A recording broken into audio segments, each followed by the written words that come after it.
Welcome into the Locked On Knicks podcast. I'm Gavin Schall. Today, I recap Team USA's win over Greece, what Josh Hart did to be the MVP of the game, another perfect shooting night from Jalen Brunson, and what Team USA has to do to win the World Cup going forward. You are Locked On Knicks, your daily New York Knicks podcast, part of the Locked On Podcast Network, your team every day.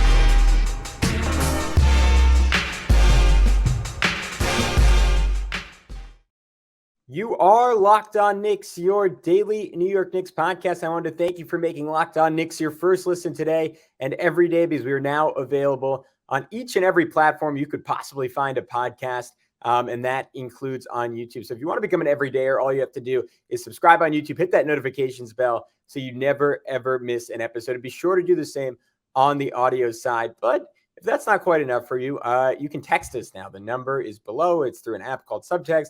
You subscribe, and we text you your thoughts after every game. We update you with every rumor and all that good stuff. But who's talking to you? I'm Gavin Schall, your favorite play-by-play broadcaster's favorite play-by-play broadcaster, and we are going to break down Team USA's win over Greece. More specifically, I don't know if you heard, this is the Knicks podcast, the performances of Josh Hart and Jalen Brunson. We will start with Josh Hart, who inspired this quote from Eric Spoelstra via Steve Kerr. I don't know what position he plays, but he gets loose balls. He guards anybody. At one point, Spo turned to me and said, some people get 50-50 balls. He gets the 30-70 balls. And that succinctly and doing a pretty good job of it sums up the brilliance of Josh Hart, who finished this game with 6 points, 11 rebounds, 5 on offense, 5 assists. To put that in context, no one else on Team USA had more than 5 rebounds total. Josh Hart had 5 just on offense. He was nothing short of incredible in this game. And it honestly, I don't know if any of you watching at home had the same reaction. It just got me extremely excited for next year, because I think the last taste in my mouth was the playoffs, obviously. And not that Josh was bad during the playoffs. I think a lot of us forget the shot he hit. Yeah, it was game 1 against Cleveland, right? When the Knicks were going to blow that lead, and he just comes down and hits a wild, near the end of the shot clock, foul line fadeaway, if I'm remembering it correctly, to essentially seal that game. And it, honestly, for the last 20 plus years of Knicks basketball, I think we were saying this in the post-game podcast, is that the biggest shot that any Knick has made? It's in the conversation, right? Maybe one from Brunson later in the series. I don't know. It is 100% in the mix in terms of biggest shots in the last 20 years of Knicks history, and therefore one of the biggest shots of Knicks history. And he was mostly really, really great in that series. And then against Miami, you could see the wheels come off a little bit. And if I had any questions about what the Knicks ultimately decided to pay him, which I really didn't, especially when the news of that last year being a team option came out. At that point, I was like, you know what? This is pretty fair, pretty good deal. I think those questions would have arisen from the Heat series, and a series where he looked scared to shoot from 3 against a team full of guys who I guess are quote-unquote dogs, in the same way that Josh Hart is a quote-unquote dog. That stood out a little bit less. In a series against a big like Bam Adebayo, who wasn't going to tolerate Josh Hart. As he said it, I saw this clip yesterday. It was great. In his first or second Knicks game, he got some offensive rebounds, and he just kind of turned to Mitchell Robinson, and he said, hey, you get regular rebounds. I get rebounds that break teams. And that's what happened today against Greece. But in the second round of the playoffs, Bam prevented a lot of that from happening. And it kind of left me saying, like, all right, this guy clearly has incredible value as a regular season player. Honestly, probably enough to justify the amount of money that he is getting paid going forward. But how does that translate to the later rounds of the playoffs? And look, this, like playing Greece, and their best player is Papagiannis instead of Jimmy Butler and Bam, and maybe Dame. It's not the same thing, right? It doesn't necessarily translate.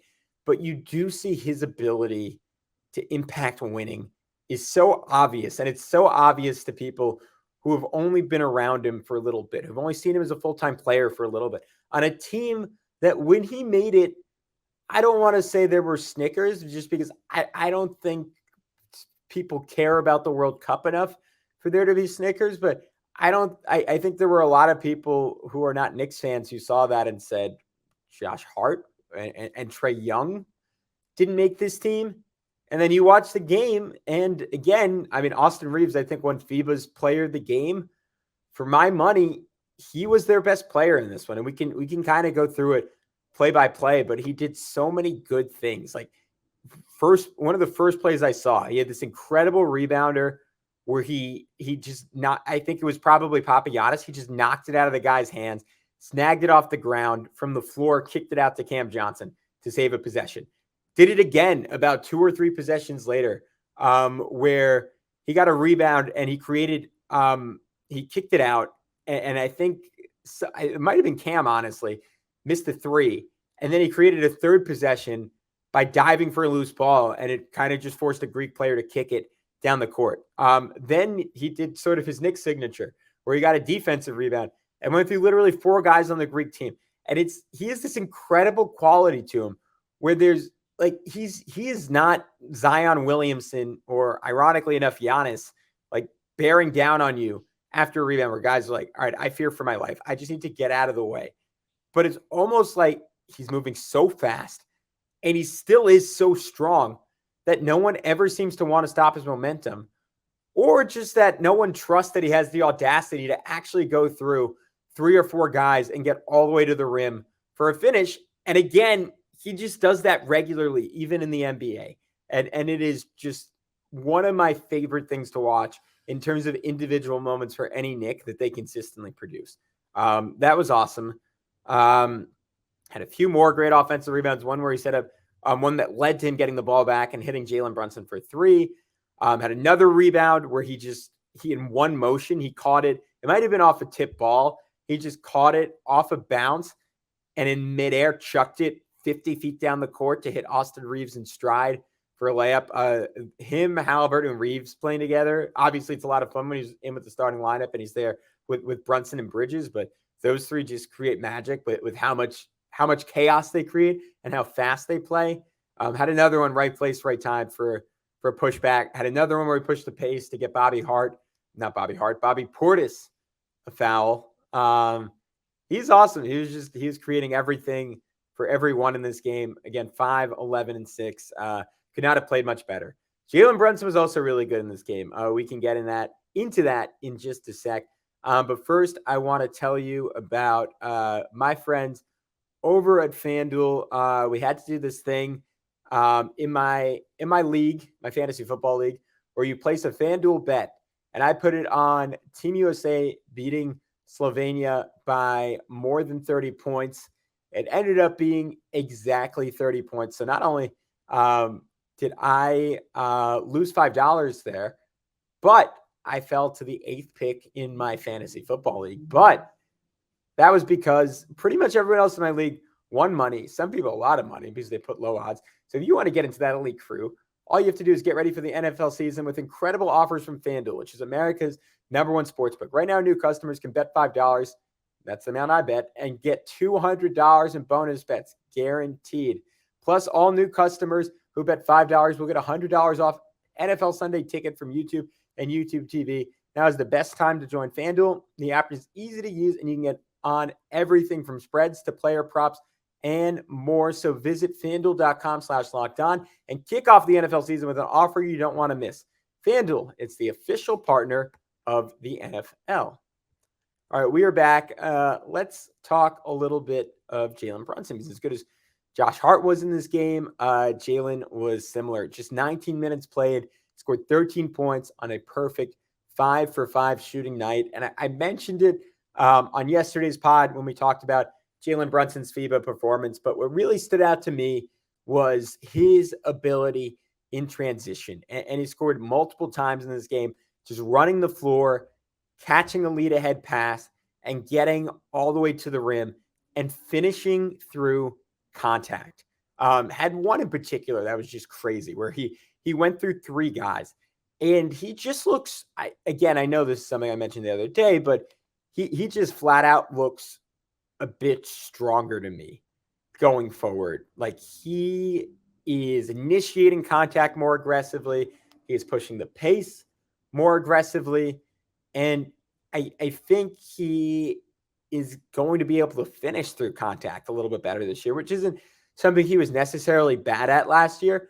But you would see him typically finish through contact almost with more so with off-speed stuff, where he was kind of doing the RJ Barrett, getting to the lane, sort of euroing away from taking a really big hit, and then just hitting kind of a little push shot where it was sort of a soft foul, right? And he would often get the and ones where you see opposing defenders kind of holding their heads and being like, "What the you know what? That was not a foul." And this year, I could see him getting to the rim, getting the kind of contact that guys like Kyrie Irving take, that I don't know, guys like LeBron take, like even bigger dudes, where he's just getting smacked into the floor and still finishing. So that was really encouraging. I already noted his ability to just make smart, quick passes. Like he got Mikal Bridges a pretty easy layup just by taking one dribble inside, help defender takes one step over, quick swing over to him.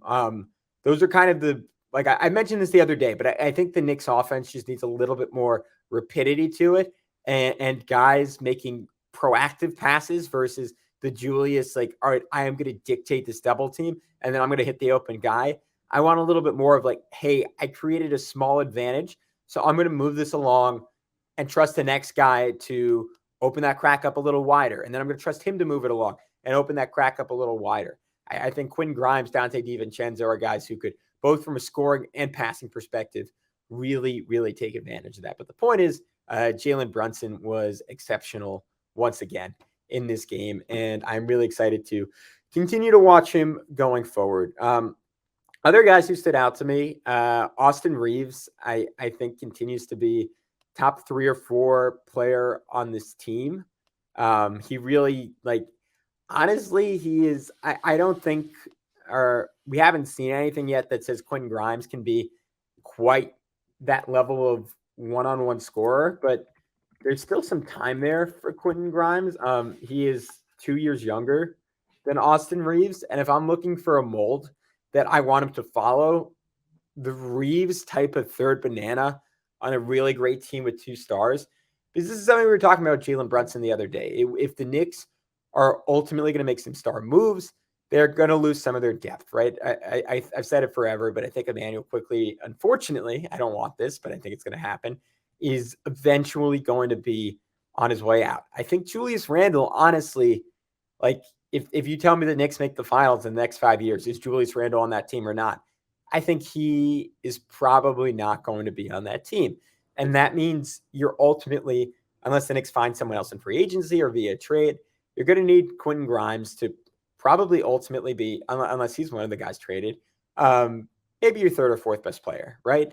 And I think he has that within him. And you ask me, all right, Gavin, what does that actually look like on the court? I think it looks a lot like what we're seeing from Austin Reaves, both on the Lakers and Team USA, right? Knockdown shooter, but a guy who, and to be clear, like, this is where I'm hesitant that he can ever get here, is at this point really far removed from being a mid-range scorer. And that is where Austin Reaves kills people, because in the international game, there's no 3-second rule. Everyone wants to protect the paint. Everyone, of course, against Team USA with the world best shooting they have, and it's not really close between them and pretty much any other country. Germany's shooting is pretty good. Canada's shooting, if they'd had Jamal Murray, would be maybe in that mix. But the point is, most teams do not have Team USA style shooting, which means, much like in the NBA, but I would argue to an even greater extent, teams are trying to give up mid-range shots. And guys like Jalen Brunson and Austin Reaves are killing people getting those shots. And at times just getting all the way to the rim, because you press him out from 3. And we saw that from Reaves on one possession in this game, where the Greek defender almost didn't respect him and said, all right, I'm just going to get in this dude's grill. And Reaves was right by him for a layup in about 2 seconds. I want to see more of that from Quentin Grimes this year, because last year he was getting disrespected in the playoffs by guys like Duncan Robinson. And I want Quentin Grimes, with his speed, with his alleged best in the NBA ability to beat closeouts, I want to see him attacking that this year over and over and over again. I know he can do it. I know he should do it. And I think it would help him to have an in-between game, right? To have a mid-range game. And with how high he gets on his jumper, there's no reason he shouldn't be able to hit his shot. I would expect that he probably spent huge portions of his youth working and perfecting that shot. I think he can do it at the NBA level. Right now, he's just not getting enough looks, right? All of his shots are expected to be either from three-point range or beating a closeout to get a layup or a dunk. If he's taking mid-range shots right now, he's getting side-eyed by Tom Thibodeau. If he takes two, he's maybe getting put on the bench because the Knicks just have options that they consider better, whether it's an RJ Barrett, who I didn't even mention in the conversation, for that third or fourth guy, obviously, he could be if he is still on the team. But yeah, I expect Quentin Grimes to eventually get cast in that type of role for the Knicks. And I think him developing his mid-range game in an Austin Reaves fashion, because let's just say this, he is always going to be, and I think Austin Reaves is a solid defender, so he's going to be a far better defensive player than Austin Reaves. I would argue he's a far better athlete than Austin Reaves. I think his ability to beat closeouts, how explosive he is, just watch early next season, the speed that he gets from the ground to the rim, right? He's not jumping over people, but he jumps fast and he jumps very strong with his ability to take contact. He has great core strength, Quentin Grimes. And if I'm looking for him making that next step next year, I want to see him actually taking advantage of those athletic traits. You see it all the time with guys in the NBA who have great traits, but doesn't always translate. All right, let's take one more break. And when we come back, we'll talk about Team USA's path going forward to a world championship. All right, guys. I just wanted for anyone who's like me, who's like just beyond being a Knicks fan, is just a fan of this tournament. I wanted to break down what it's going to look like going forward. So here's the deal. Team USA is qualified for the second round. They could lose to Jordan and Jordan's Michael Jordan, Rondae Hollis-Jefferson, who has been maybe after Luka Doncic, the best player in this quarterback, Karl Anthony Towns, Nikola Vucevic would like a word, but he's been that good for Jordan. But let's just say Team USA wins that game, doesn't win that game, doesn't totally matter. Either way, they're going to end up playing Lithuania and Montenegro, who have, I think it's Group K, who have both qualified for the second round. In the rival group, and the good news for Team USA is they could, if there is a fluky loss there, they can afford one because the top two teams get out of round two. So it is not inherently single elimination. So you go 1-1 and you get the point margin. You can get through to round two, or you can get through to, the quarterfinals, round three. Obviously, it would be cleaner for Team USA if they are able to just win the group and beat both Lithuania and Montenegro. On Montenegro, the main guy they have to worry about is Nikola Vucevic, who's been great in this tournament. I think Team USA should win that game. I think Lithuania, who I think famously, did they beat Team USA either during the 2004 Olympics or during the 2006 World Cup? They always seem to give Team USA trouble. A lot of great games against Lithuania over the years. I remember the first Kobe team, whether that was the Olympics or maybe that was 2006 World Cup. I'm not sure if Kobe played 2006 World Cup. But either way, they always seem to give Team USA a lot of trouble. And they have Jonas Valanciunas, who is going to be an absolute load. Obviously, Jaren Jackson Jr., Walker Kessler, fairly well equipped to stop him. But I don't think you're going to see any Paolo Banchero minutes when he's in the game. That is going to be a real physical challenge for the U.S. You've seen them have a lot of issues where Steve Kerr has them switching a lot of pick and rolls. I'm not sure if they're going to risk that as much against Valanciunas just because he's going to really punish guys like Austin Reaves, who were getting strips against Papagiannis, and Jalen Brunson, who at times has done an okay job holding his own against bigs. Not going to fly against Valanciunas. And then a couple of old Knicks friends. You have Mindaugas Kuzmingas, Kristap's old running mate, of course. You have Iggy Brazdeikis, who is one of my all-time favorites. And then we'll get a chance to see Rokas Jokubaitis against Team USA, which I'm really excited about because I have not had the opportunity to take a few minutes and watch him play quite yet.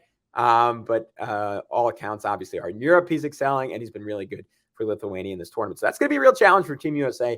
Game I'm looking forward to. Assuming they get through, their quarters would likely be against the Dominican Republic and Serbia. And this serves to emphasize that Team USA got incredibly fortunate with the draw they had this year. They avoid my top four threats in the tournament: Germany, Canada, Slovenia and Spain until the semifinals, which again, just to miss all 4 of those teams, they would have, I think, missed France too, is just exceptionally good luck. And I think they're going to be able to beat either of those teams. Obviously, Serbia, no Nikola Jokic, the DR with Kat, going to be a challenge, but not a lot of other NBA talent on that team. And then you get to the Final Four, Germany, Canada, Slovenia, Spain, all teams with a chance to beat Team USA. I don't think they've ever, no, because they didn't be, they never had to deal with Slovenia in the tournament last time around. If in the Olympics, because France ultimately beat them in an exceptionally close, great game. And Canada, they've never had to play at full strength because Canada always seems to get out early, always seems to not qualify.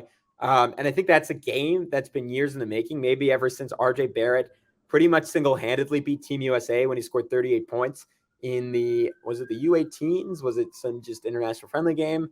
Either way, that's a game that's been years in the making. I think probably their biggest challenges there are Germany or Slovenia. Obviously, we saw what the Spanish national team can do. We've seen what they could do for the last 15 years now, even without Pau, Mark, Ricky Rubio. Still have Rudy Fernandez, who's 50 years old somehow. So that's a fun little throwback. Guy who was in his prime playing against Kobe Bryant and LeBron and Melo and all those guys. So that's cool that he's still there. But yeah, I think Luka just having like a 40-point game and Team USA just having no answer for him, and Germany with the combination of really Schroeder is just a killer. Like he outdueled Patty Mills, who's kind of the ultimate FIBA guy in my mind. And yeah, of course, Australia is also a threat between Mills, Giddey, Ingles, all the guys that they have, Dante Exum. My point is, I think Germany and Slovenia are the 2 teams that I would fear the most going into the semifinals and finals. Luckily, no matter what happens, Team USA is ultimately only going to have to play 2 of them and at the very end of the tournament. So we'll see how that ultimately goes down. I think I would say it's pretty 50-50 as to whether they win. I think those are going to be really tough games. I've had some concerns about how they've looked defensively at points in this tournament, and they were challenged in the prelims. Obviously, they have not been challenged during actual FIBA play other than by New Zealand for a little bit. So we'll see how things go going forward. I'm pretty confident, but we will continue to have all the action for you, or at least talk about all the action for you here on Locked On Knicks. But until then, I'm Gavin Schall. See you soon on Locked On. Oh, wait, before we go, really cool thing we're doing. I'll put out a tweet probably later today for it. We are going to grade your takes. So if you want us to do that, respond either to our post on YouTube or on X, giving us your hottest take, and we will put a grade on it. That's going to be a fun episode later this week. But until then, I'm Gavin. Talk to you soon on Locked On Knicks. Be good and peace out.